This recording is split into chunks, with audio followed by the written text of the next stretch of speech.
Open houses, I have been getting questions about open houses. What do I do? Can I do them? Do I need to buy a rep agreement? So if an MLS participant hosts an open house or provides access to a property on behalf of the seller only to an unrepresented buyer, they are not required to enter into a written agreement with those buyers touring the home as they're working on behalf of the seller. You are permitted to talk to the buyers touring the home. Should your conversation progress into a situation where the prospective buyer would like to make an offer on the home through you, meaning dual agency, or tour other homes with you, at that point, you will need to get a compensation agreement in place or prior to touring the other properties. So dual agency, yes, it can still happen, but you do need to have a compensation agreement in with the buyer.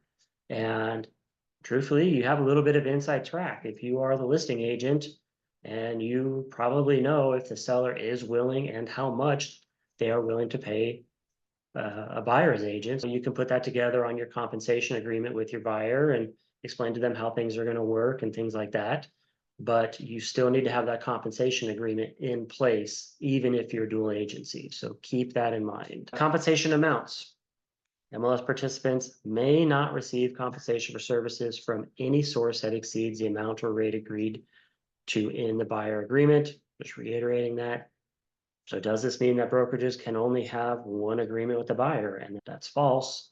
The practice change empowers buyers and brokers to negotiate and agree to services and compensation that work for them. And we'll go through this a little bit on some of the forms as we get into that section. MLS participants should work with consumers to ensure they fully understand the options available. Compensation continues to be negotiable and should always be negotiated between MLS participants and the buyers whom they work with. Truthfully, anytime either a consumer or a real estate agent asks me a question about what's the standard commission or is there no more standard commission, I stop them right there and I tell them it has always been negotiable. I want to make sure that everybody I talk to knows that it has always been that way, even though the perceived was not, it has always been negotiable. But I want to make sure that everybody fully understands that when they're talking to me about compensation. At times, a new or amended buyer agreement may be appropriate and the buyer and broker may agree to amended terms. You would use Form MT for that. However, amended agreements must also meet the requirements of the practice change. Practice changes must be implemented fully and in good faith in the service of promoting consumer empowerment, choice, and healthy compensation or competition. Can buyers and buyer brokers agree to a range of compensation? That's been a question coming up too. And I put between 2 and 3% on my buyer rep agreement. No, you cannot.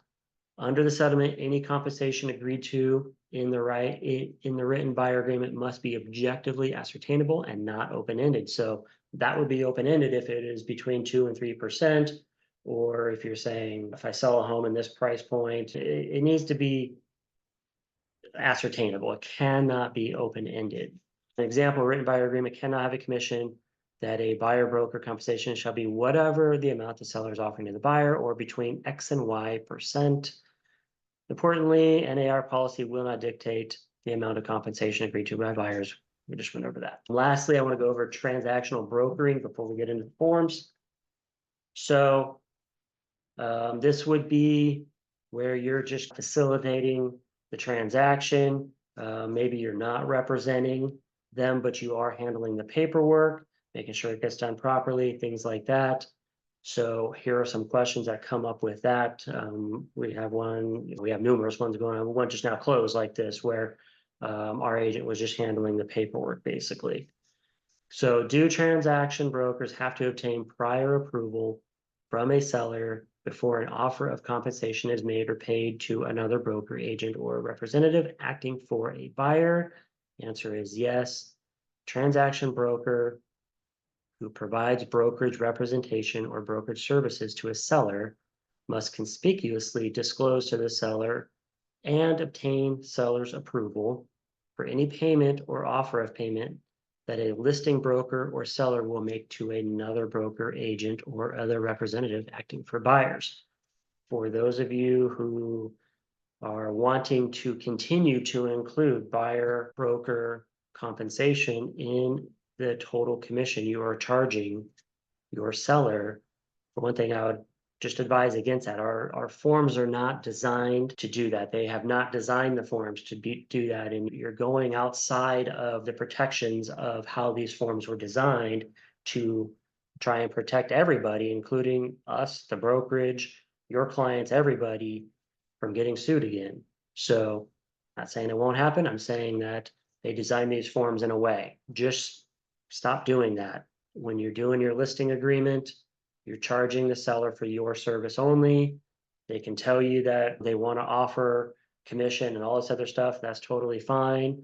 I do not recommend including that in with the compensation that you are, the commission rate you're charging, your fee for service that you're charging the seller.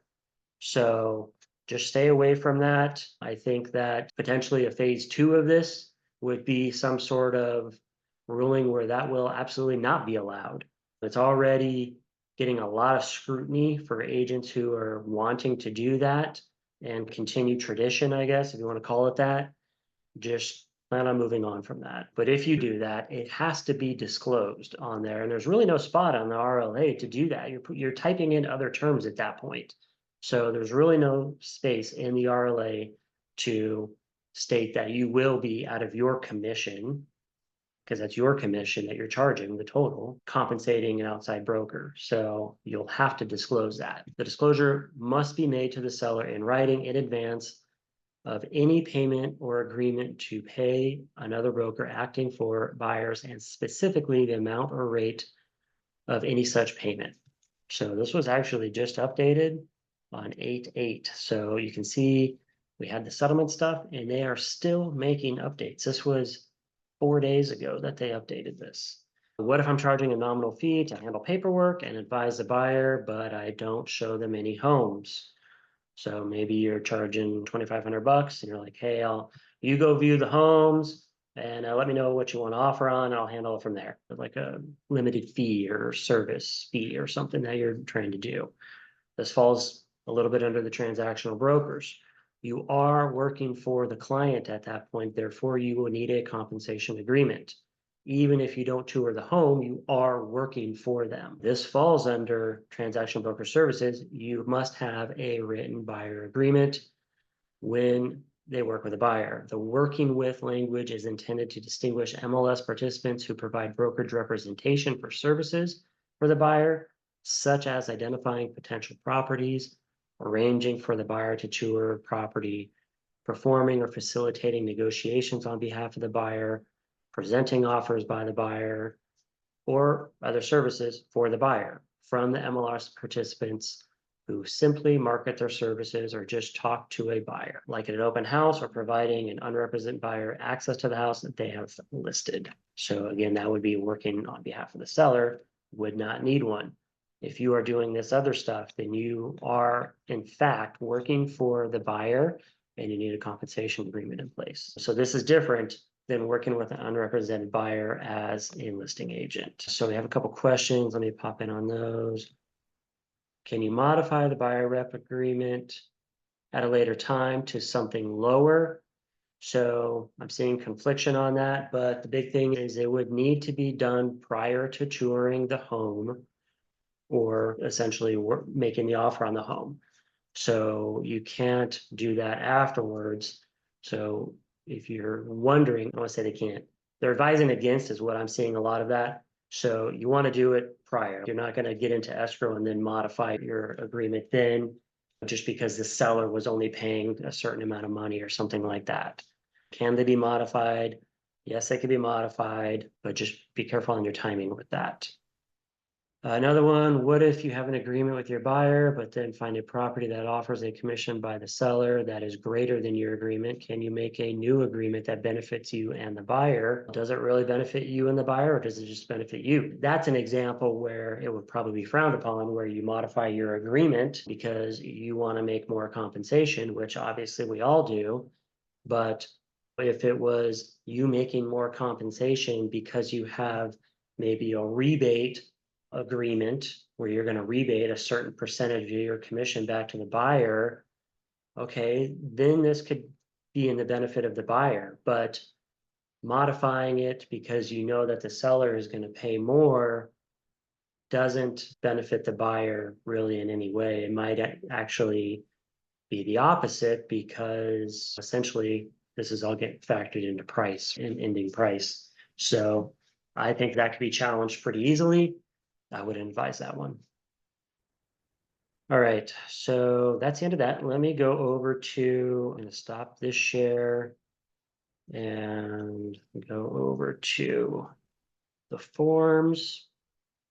So let's go over buyer rep forms first, the compensation agreements. I think that's a good place to start. So the new one they have here, if you haven't looked at this one yet, I do like this one because it's a little less aggressive than the full-on buyer rep agreement. If you're just meeting somebody for the first time, the internet lead or something like that, you don't have that trust built up yet. Maybe your confidence is not quite there to go full in on the buyer rep agreement. Take a look at this one. So this is the property showing and representation agreement, the PSRA. This one was newly added in that 724 forms update. So this or the buyer rep agreement is what you're going to be looking at essentially for putting compensation agreements in place. So this one is pretty much a home touring agreement, but it has compensation in there. So this is kosher. This works. So it's going to be the date prepared. It's going to be the buyer name and or names. It's going to be Rise Realty as the broker. And then you're going to put in the addresses that you're going to be viewing. And you could do up to 3 addresses with this. So if you're going to go tour homes this week with somebody for the first time, then you would put these 3 down there, or 2 or 1 or whatever. It could just be for 1. So you're saying that show or tour of the property, broker agrees virtually or in person to show or give a tour of the properties identified above to the prospective purchaser. To represent prospective buyer grants broker the non-exclusive right to represent prospective buyer in acquiring properties identified above on the following terms and conditions. And then terms of representation. The items in these paragraphs are contractual terms of the agreement. Referenced paragraphs provide further explanation. Says this form is 3 pages. More than likely, you'll just be going through the first one. Prospective buyers advised to read all 3 pages. So really, you're gonna go over the 1, 2, 3, 4 here. Representation period. You're gonna put a beginning date and an end date. Cannot be more than 30 days. So this is not a long-term buyer rep agreement. This is for these properties you're gonna go tour. Or the other default is, or upon completion of resulting transaction, whatever occurs first, broker compensation notice. So this is default language that they had to put in there that I was talking about previously. So we already have some of that, the requirements built into our contracts. We don't need to be typing other things in. Amount of compensation, you'll put right here of the acquisition price and, if any, this. So if you're charging 2% and $300 for a transaction coordinator or something like that's how you would type that.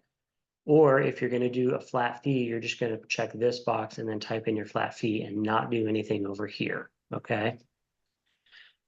Payments received by broker from seller. If broker receives compensation from seller or others pursuant to a term of prospective buyer's offer to purchase or otherwise, the amount shall be credited against prospective buyer's obligation to pay a broker. So it's stating here on B2 that, look, you're agreeing to pay me this.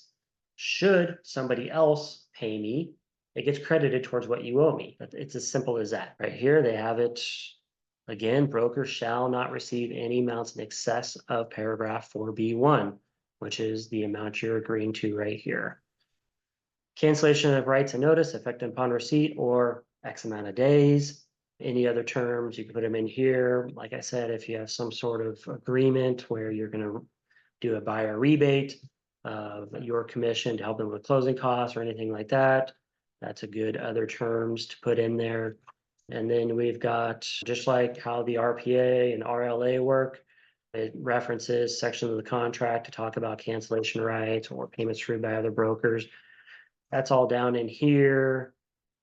Really, that's all. It's a very simple, somewhat non-threatening form to use. I would recommend using this one for just meeting people and getting to know each other if you even want to work together or not. Everybody will sign at the bottom and that one's done. So if you have any questions on it, go ahead and throw them in the chat. Look at 5B, pretty serious language. Yes, broker right to compensation. So read through 5B. Yeah, someone pointed out 5B. What if you're just sending them more than 4 homes to consider to go see? You're sending them to go see homes? Because if so, you're gonna need 2 of these then. And maybe you wanna break those up if you happen to know what the compensation is or whatever. On the computer, just sending the mere fact that you're just sending someone homes is actually not working with the buyer. If you're doing research and running comps and stuff like that, yes. If you have something and you're just like, hey, here's 4 homes, what do you think? Essentially, you're not working with the buyer. So it isn't until you start actually working with the buyer that you need to get this in place. So if they want to go tour those 4 homes, you're going to need to use this twice because they only have spots for 3 here. Okay, let's look at the BRBC. Zip forms runs a little slow when I'm here on Zoom. I don't need that. We are, I've been doing a lot of updates on form walkthroughs. We're posting those. So they are in the online office in the contracts and disclosures section of the online office. And we're also posting them up in the Facebook group, walkthroughs on specific forms. If you want to take a look at any of those on how to fill them out and a walkthrough, you can go there. Compensation. So we'll do the BRBC. So the BRBC starts with the agency. You'll put that in. And here we go. So it's going to be date prepared. You guys can see my screen, hopefully. I think you can. Right to represent, it's going to be the buyer name, it's going to be the broker, Drives Realty, and then representation period. So this can be longer than 30 days, but not to exceed 3 months. So if representation period exceeds 3 months, this agreement is void unless buyer is a corporation, LLC, or partnership. You can't put this in for 6 months, 9 months, 12 months like we used to be able to. These are for 3 months, and you have to renew it or modify it. Type of representation, it is defaulted to a non-exclusive, meaning you have this representation period in place, and any homes that you're working with them on, you could be entitled to the compensation. If they walk into an open house or something and you are not working with them, you didn't send them there or anything like that, essentially they can start working with the listing agent and not have to owe you commission because this is non-exclusive. This is for the properties you are working with them on. Now, if you want to make it exclusive, you're going to check this box, and that makes it to where if they buy anything that you are, whether you're working with them or not, if they buy something, they're going to owe you money because you have an exclusive right to be working with them, just like an exclusive listing. You would have an exclusive right to be working with them and represent them. So essentially you are under contract with them to represent them. If they go buy something else, technically they're going to owe you some compensation. Decide on which one is going to be best. Obviously, this one is much more aggressive, much safer for you as the real estate agent, though, to not lose the buyer. You can do it for 3 months.